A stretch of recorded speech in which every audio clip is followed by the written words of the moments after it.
Hi there everybody, and welcome to the series on Google Spreadsheets. This is the first lesson in that series. Now in this series of lessons we're going to be looking at how you can use Google Spreadsheets. I'll be referring to it as Google Sheets, but really it's the Google software package that is the same as Microsoft Excel. And basically, if you've ever worked in Microsoft Excel, or you can work in Microsoft Excel, you will find a transition to Google Sheets to be really simple. Before we get going, I just want to make one point, that spreadsheets are incredibly powerful tools to either do things like creating budgets or creating databases. They're very adept at being able to do mathematical calculations as well as to help you manage large amounts of data.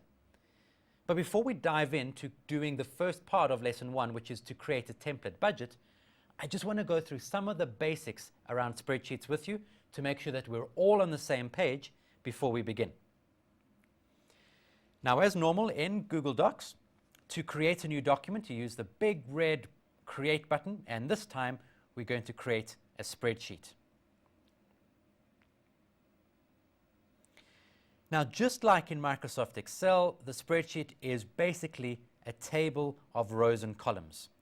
To select a cell, you simply click on that cell. This cell here we refer to as cell C6. To select an entire column, you simply click on the column heading. To select an entire row, you simply click on the row heading. To select multiple cells at once, click and drag your selection. Now, with those fundamentals out of the way, let's start doing some really cool stuff. Now, in this lesson and the next few lessons, we're going to be building together a budget template. And really the reason why I want to build a budget template with you is to show you a couple of the formatting features of Google Sheets, as well as to show you some of the really neat mathematical calculations that Google Sheets can do. So we're going to start out by building what's called the assumptions page in our budget. This is where we're going to list all the assumptions that we're making, all the base facts on which the rest of the budget will be based. But before we move on, I just want to draw your attention to this little notice at the bottom. Now, you may find in your Google Drive that when you open a new Google Sheet, that you've got this little notice about being able to try the new Google Sheets. I really do suggest that you try the new Google Sheets because it's really infinitely better than the older version. So to do that, all you need to do is click on that button and create a new spreadsheet with the new Google Sheets. So I'm going to close that previous one, and I'm going to use this spreadsheet now, which is the new sheets, and you can tell it's got the little green check mark at the bottom, to continue with our budget. So in cell A1, I'm going to type a title, project name. So that is the name of this project. I want to format this text. I want to make it font size 12 and bold. Now notice that whatever I format is going to be that text which is inside the currently selected cell or range of cells. In the cell next to it, B1, I'm going to enter the following. Project name goes here. Remember, this is a template, so we need to give some instructions to the people using this template. And again, we're going to make that bold and font size 12. Now you'll notice something's happened here. Project name in font size 12 and bold doesn't quite fit in column A. Now there's couple of ways really of getting around this, but the simplest way is simply to make that column wider. As you move on to the dividing line between the columns, can you see that the mouse changes from a hand or an arrow to that double-headed arrow? When you see that double-headed arrow, you can click and drag to make the column wider or narrower. The other thing that you can do is when you see the double-headed arrow, if you double-click at that point, it's going to automatically make the column as wide as it needs to be for the widest piece of data in that column.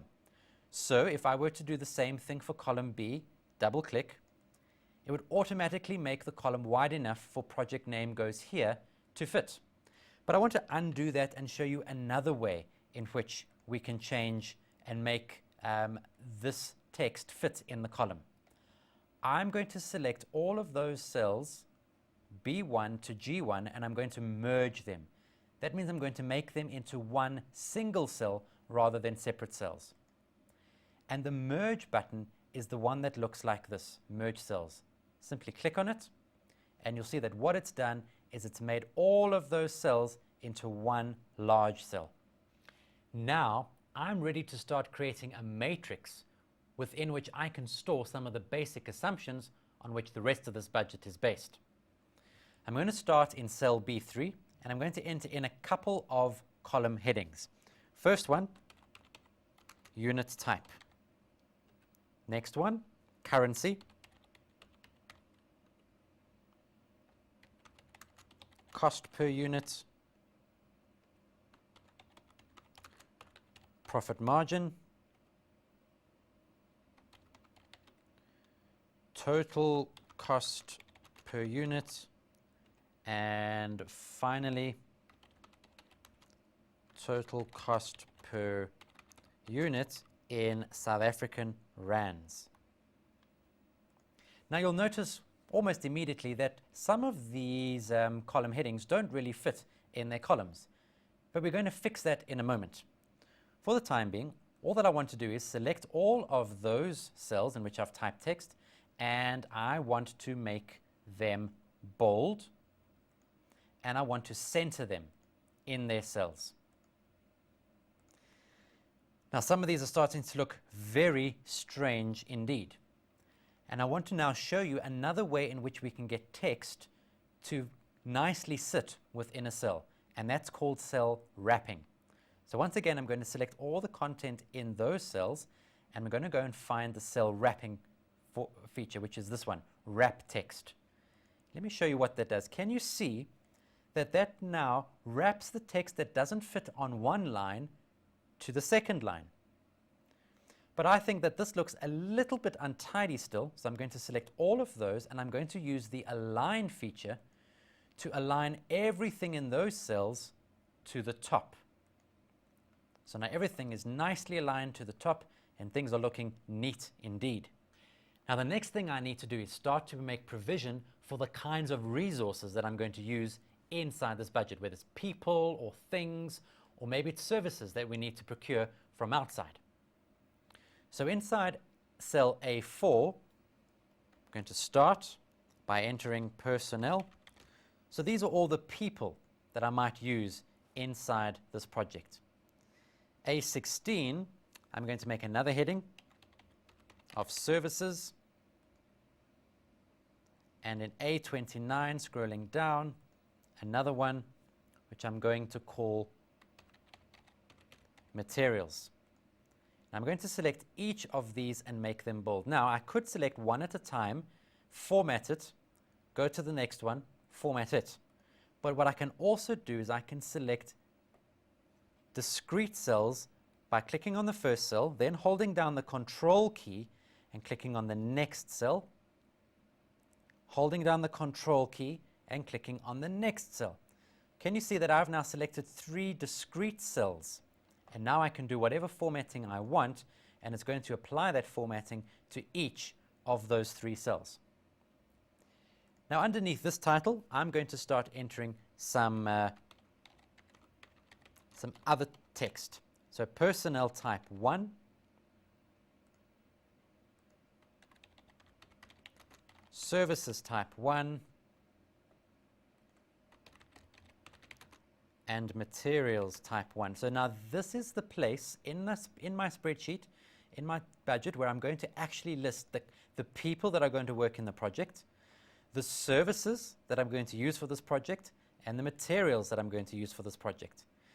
But I don't really want to have to type personnel 2, type personnel type 3, personnel type 4, etc.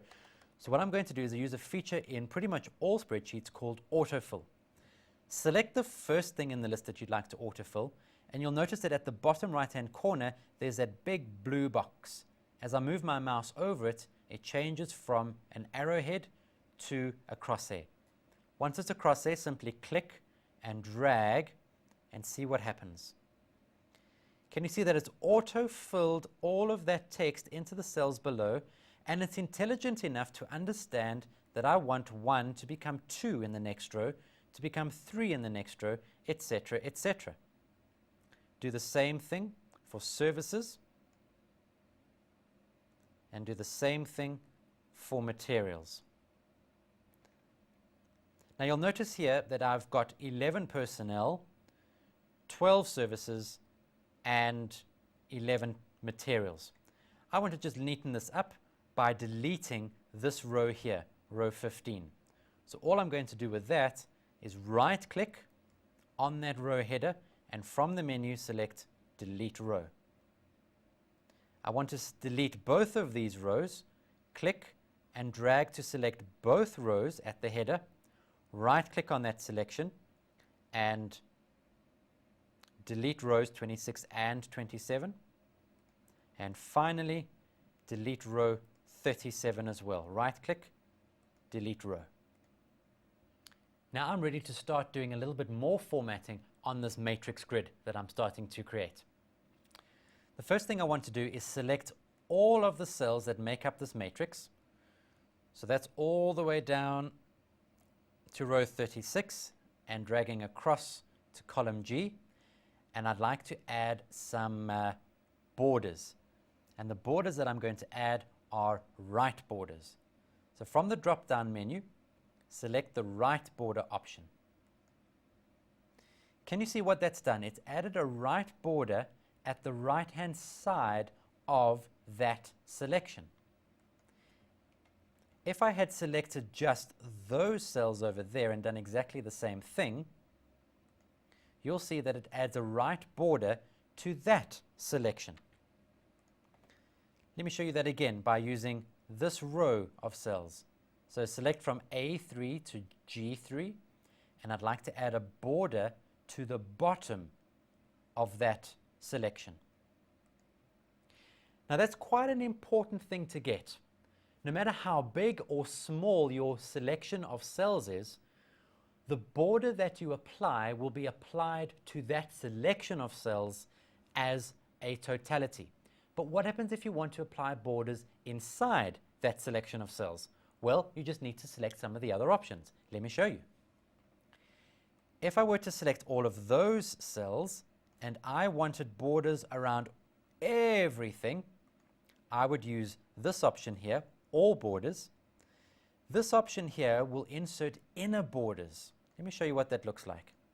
So can you see that it's got inside borders on that selection, but no outside borders? Let me just undo that and show you one last time. If I were to select this one, which is just vertical borders, can you guess what it's going to do? That's right, it's going to insert vertical borders on the insides of this selection. So it's going to insert borders over there and over there. Again, let me undo that because we don't need those borders in our matrix. Now what I'm going to do is I'm going to start working with the currency formulations inside my assumptions table. And to do that, I need to add in some new rows. Now we've seen how to delete rows. Adding in new rows is pretty much the same thing. I would like to add in some rows here below row 2. So I'm going to select row 2, right-click, and I'm going to insert one row below.